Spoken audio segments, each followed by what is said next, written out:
The steward said, "Very well then, but we won't go that far. Whoever is found with the chalice will be my slave. The rest of you can go free." They outdid each other in putting their bags on the ground and opening them up for inspection. The steward searched their bags, going from oldest to youngest. The chalice showed up in Benjamin's bag. They ripped their clothes in despair, loaded up their donkeys, and went back to the city. Joseph was still at home when Judah and his brothers got back. They threw themselves down on the ground in front of him. Joseph accused them. "How can you have done this? You have to know that a man in my position would have discovered this." Judah, as spokesman for the brothers, said, "What can we say, Master? What is there to say? How can we prove our innocence? God is behind this, exposing how bad we are. We stand guilty before you and ready to be your slaves. We're all in this together, the rest of us as guilty as the one with the chalice." "I'd never do that to you," said Joseph. "Only the one involved with the chalice will be my slave. The rest of you are free to go back to your father." Judah came forward. He said, "Please, Master, can I say just one thing to you? Don't get angry. Don't think I'm presumptuous. You're the same as Pharaoh as far as I'm concerned. You, Master, asked us, 'Do you have a father and a brother?'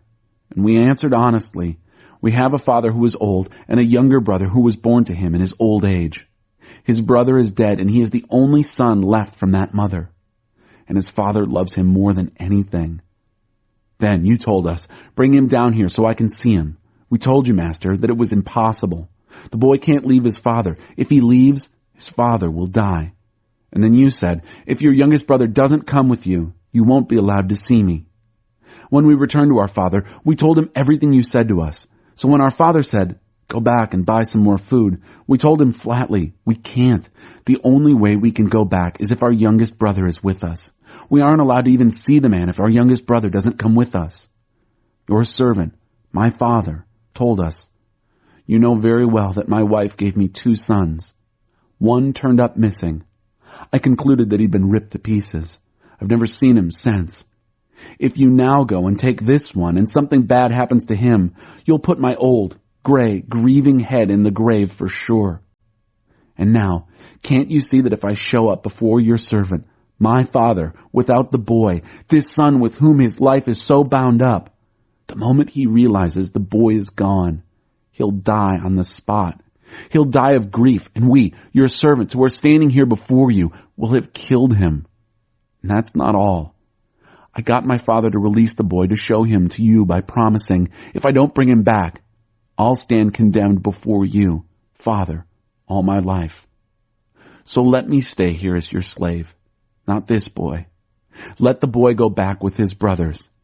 How can I go back to my father if the boy is not with me? Oh, don't make me go back and watch my father die in grief." Chapter 45. Joseph couldn't hold himself in any longer, keeping up a front before all his attendants. He cried out, "Leave! Clear out! Everyone, leave!" So there was no one with Joseph when he identified himself to his brothers. But his sobbing was so violent that the Egyptians couldn't help but hear him.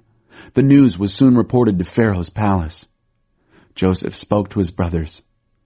"I am Joseph. Is my father really still alive?" But his brothers couldn't say a word. They were speechless. They couldn't believe what they were hearing and seeing.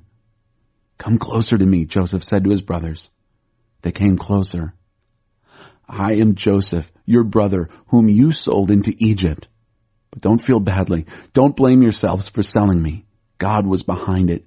God sent me here ahead of you to save lives. There has been a famine in the land now for 2 years. The famine will continue for 5 more years, neither plowing nor harvesting. God sent me on ahead to pave the way and make sure there was a remnant in the land, to save your lives in an amazing act of deliverance. So you see, it wasn't you who sent me here, but God. He set me in place as a father to Pharaoh, put me in charge of his personal affairs, and made me ruler of all Egypt. Hurry back to my father. Tell him, your son Joseph says, I am master of all of Egypt. Come as fast as you can and join me here. I'll give you a place to live in Goshen, where you'll be close to me. You, your children, your grandchildren, your flocks, your herds, and anything else you can think of.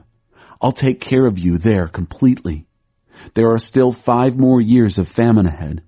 I'll make sure all your needs are taken care of, you and everyone connected with you. You won't want for a thing.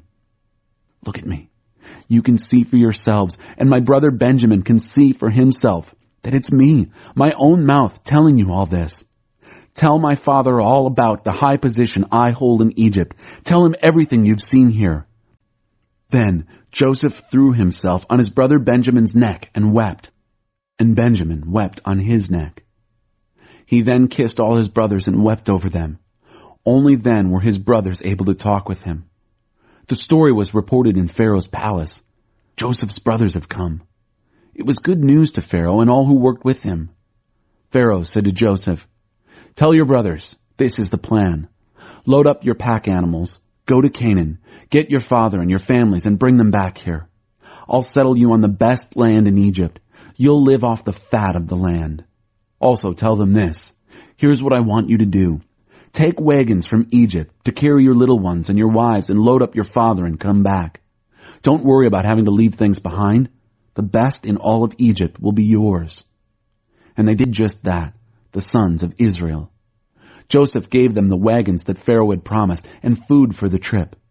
He outfitted all the brothers in brand new clothes, but he gave Benjamin 300 pieces of silver and several suits of clothes.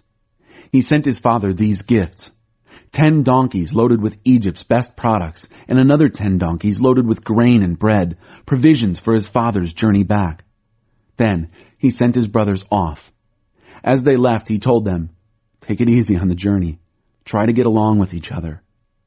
They left Egypt and went back to their father Jacob in Canaan. When they told him, "Joseph is still alive, and he's the ruler over the whole land of Egypt," he went numb. He couldn't believe his ears. But the more they talked, telling him everything that Joseph had told them, and when he saw the wagons that Joseph had sent to carry him back, the blood started to flow again. Their father Jacob's spirit revived. Israel said, "I've heard enough. My son Joseph is still alive. I've got to go and see him before I die." Chapter 46. So Israel set out on the journey with everything he owned. He arrived at Beersheba and worshipped, offering sacrifices to the God of his father Isaac. God spoke to Israel in a vision that night. "Jacob, Jacob." "Yes," he said, "I'm listening." God said, "I am the God of your father. Don't be afraid of going down to Egypt. I'm going to make you a great nation there. I'll go with you down to Egypt. I'll also bring you back here. And when you die, Joseph will be with you. With his own hand, he'll close your eyes." Then Jacob left Beersheba. Israel's sons loaded their father and their little ones and their wives on the wagons Pharaoh had sent to carry him. They arrived in Egypt with the livestock and the wealth they had accumulated in Canaan.